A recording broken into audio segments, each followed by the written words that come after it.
అంశం అయితే ఇక్కడ ఉన్న 3 రాజకీయ పార్టీలకి ఒక ప్రశ్న, అది ఎన్ఎస్యుఐ కావచ్చు, లేక బీఆర్ఎస్పీ కావచ్చు, లేక బీజేవైఎం కావచ్చు. 3 పార్టీలకు సంబంధించినటువంటి పిల్లలు ఎవరైతే ఉన్నారో వాళ్ళకి నిజంగా ఆపర్చునిటీస్ వస్తున్నాయా? అక్కడ కేవలం వారసత్వానికి సంబంధించినటువంటి వాళ్ళు, లేకపోతే వాళ్ళ తల్లిదండ్రులు, లేకపోతే వాళ్ళకి సంబంధించిన వాళ్ళు రాజకీయాలు ఉంటేనే వస్తున్నారా, లేక నిజంగా యూత్కి అవకాశాలు కల్పించగలుగుతున్నాయా ఈ 3 రాజకీయ పార్టీలు? పర్సంటేజ్ ఎంత? బీజేపీ దగ్గర నుంచి స్టార్ట్ చేద్దాం. డెఫినెట్గా అండి. ఇప్పుడు మా కిషన్ రెడ్డి గారు ఉన్నారు, బీజేవైఎం నుంచి వచ్చిన ఆయనే, ఏబీవీపీ నుంచి వచ్చిన ఆయనే. వారు ఏబీవీపీ బీజేవైఎం ఇక్కడ వారి గల్లీ, వారి నియోజకవర్గము, వారి ఈ హైదరాబాద్ సిటీ నుంచి నేషన్ ఏమంటారు సెంట్రల్ పార్టీ దాకా పోయి అక్కడ కూడా ఆల్ ఇండియా ప్రెసిడెంట్ అయ్యి ఆ తర్వాత వచ్చి ఇక్కడ ఎమ్మెల్యేగా పోటీ చేసినారు కిషన్ రెడ్డి గారు.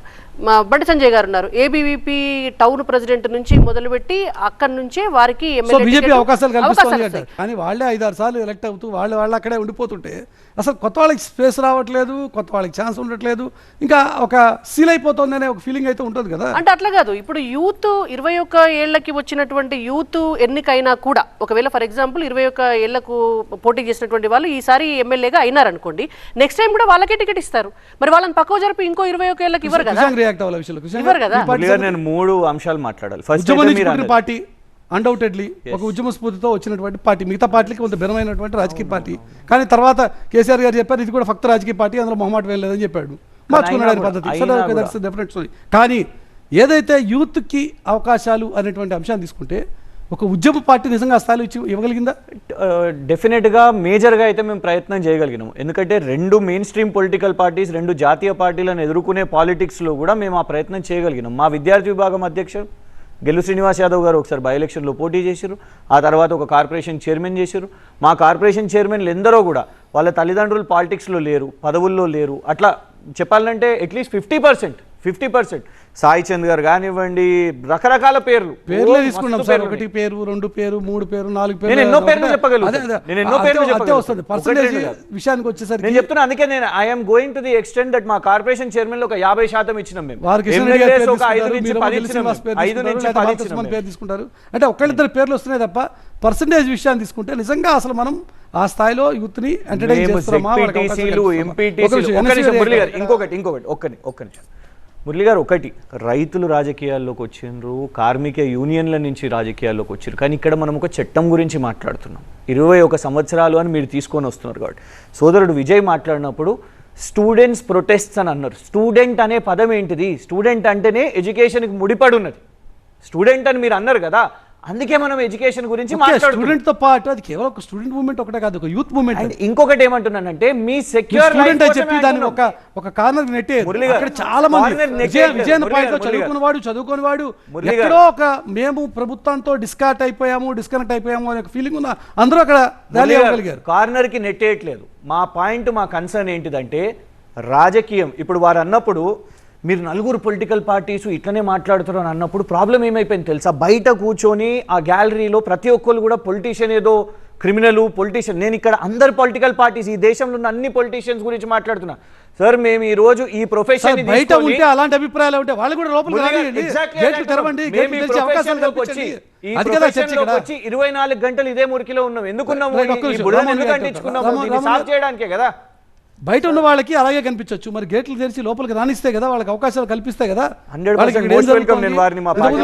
పాయింట్ రైజ్ చేశారు, ఒక సీనియర్ తో పాటు ఒక జూనియర్ కూడా ఉండాలి, అప్పుడు మాత్రమే కొంచెం బ్యాలెన్స్ అయ్యేటువంటి ఆస్కారం ఉంది అని చెప్పి. మేడం అంటే డాక్టర్ కాబట్టి ఇంటర్న్షిప్ గురించి బాగా ఆలోచన ఉంటుంది. ఓకే, బయట ఉన్నటువంటి యువతకి ఎట్లుంటుంది సార్? ఇప్పుడు ప్రతి పార్టీ కూడా మేము స్వాగతిస్తున్నాం, మేము వ్యతిరేకం కాదు అని చెప్పి మాట్లాడుతారు. వాళ్ళు మమ్మల్ని ప్రశ్నిస్తారు అంటారు. ఈ ప్రజాస్వామ్యంలో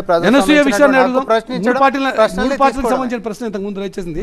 మీరు ఆ 2 పార్టీలు చెప్తున్నారు, మీ సంగతి అడిగితే మేము పార్టీ, చరిత్ర పార్టీ, ఎవరికి అవకాశం వస్తుంది? ఇంకా అదే 70 ఏళ్ళు, 80 ఏళ్ళు, 90 ఏళ్ళు అదే వారసత్వం, అదే గొడవ. సార్ మా ఎన్ఎస్యుఐ అధ్యక్షుని దగ్గరికి మొదలు పెట్టుకుంటే పాలకుర్తి ఎమ్మెల్యే దాకా కూడా మేము అందరికి యువతకు ప్రాధాన్యత ఇచ్చుకుంటాం. ఇప్పుడు నేను వయసులకి పోను, ఇక్కడ చర్చ ఏం జరుగుతుంది?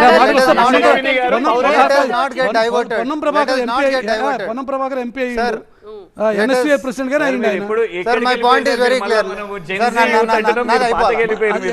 పార్టీలో అవకాశాల గురించి సార్ నాది మాట్లాడుతున్నారు. ఒక్కటి. ఒక నిమిషం. Let us not get diverted. Okay. నీ పార్టీ అని ఇచ్చింది, నా పార్టీ నీది, నాది లెక్క పెట్టుకొని మానవతరాయ్ గారు వెయిట్ ఈడ యువతకి రకరకాల పేర్లు ఉన్నాయి. రాబోయే ఎన్నికల్లో వ్యక్తుల గురించి కాదు ఇక్కడ చర్చ, ఇక్కడ 25 ఏళ్లలో ఉన్న పిల్లల గురించి సార్ ఇప్పుడు మాట్లాడుతున్నాం. చర్చల్లో చెప్పండి. ఇందాక సోదరిమణి ఒక మాట మురళి గారు అన్నది. ఒకటే ఏ question. పొలిటికల్ పార్టీ రాబోయే మీద ఎన్నికల్లో I'm not ఎన్ని inclined సీట్లు ఇస్తున్నారు? towards. 25 నాది ఏళ్ల అవకాశం వాళ్ళకి ఉంది. చెప్పమనండి. చెప్పండి రామ్మోహన్ గారు. ఇప్పుడు ఇందాక సోదరిమని అడిగిన ఉండే 4 Cabinet పొలిటికల్ మంత్రి పార్టీలు పదవి కూడా ఇవ్వండి, నేను ఇంక్లైండ్ కాదు కాబట్టి నేను అంటున్నాను yes we have to take that. నువ్వు తీసుకోవాలి ప్రజాస్వామ్యం, వాళ్ళు అడిగేటటువంటి హక్కు ఉంది. ఆ యొక్క ప్రశ్నలకు నేను జవాబు చెప్పాల్సిందే ఈడ నేను కూర్చున్నప్పుడు. అయితే ఇది ఏంటిదంటే చర్చల్లో అందరం స్వాగతిస్తున్నాం అంటున్నాం, కానీ పార్లమెంట్ అప్పర్ హౌస్లోనేమో candidates under 30 are not allowed అని బోర్డు ఉంది. లోక్సభ పార్లమెంట్లోనేమో candidates under 25 are not allowed అని ఉంది. ఈడ కూడా సేమ్ 30, 25 అని బోర్డు పెట్టినాం. స్వాగతిస్తున్నాం అంటే ఎడికెంచి వస్తారు? బోర్డు మార్చాలి కదా ఫస్ట్. ఓటేయడానికి ఇంకొకటి కూడా చెప్తున్నా sir, I'm adding another point. సభలోకి వెళ్ళకూడదు. I'm adding another point. ఇందాక No, నేను no, ఒక no, మాట okay. చెప్పాను Madam, సార్. ఒక second. Sorry. Oh, sure, sir. 2 seconds. ఇప్పుడు నాది ఇంకొక పాయింట్. ఇక్కడ చర్చ నా పార్టీ ఇస్తుందా, నీ పార్టీ ఇస్తుందా, ఇంకో పార్టీ, వాళ్ళేం నీ పార్టీ లేదని చెప్పి అడుకోవట్లేదు యువత. ఈరోజు యువత అడుగుతుంది ఏంటంటే ఏజ్ తక్కువ చేస్తున్నాం అనే ప్రతిపాదన మనం తెచ్చినాం, స్వాగతిస్తారు. మీరు ఎవరు ఇవ్వకపోయినా సరే కొత్తగా ఆర్గనైజేషన్ పుట్టుకొని ఇంకో పార్టీ పెట్టుకుంటారా, లేకపోతే వాళ్ళు పోటీకి నిలబడతారు ఇండిపెండెంట్ కాదు, వాళ్ళ ఇష్టం అది. కానీ తగ్గించేటటువంటి ఈ యొక్క ఆలోచన ప్రభుత్వానికి ఉండాలన్నా వద్దా? నా పార్టీ ఏదేమో, నీ పార్టీ ఏదేమో, ఇంకో పార్టీ ఏదేమో, ఇయ్యకండి దర్వాజాలు పెట్టుకోండి. నా పార్టీ సదన్ మేము అంటున్నాం. ముఖ్యమంత్రి రేవంత్ రెడ్డి గారు ఒక ప్రతిపాదన చేశారు, మీకు నచ్చకపోవచ్చు, మీరు ఇవ్వకండి. మా పార్టీ ఇంకోళ్ళు కూడా ఇవ్వకపోతుండొచ్చు. ఇక్కడ చర్చ అది కాదు. వయసుని తక్కువ చేసినప్పుడు ఇండిపెండెంట్గా పోటీ చేసే అవకాశం ఉంటుంది.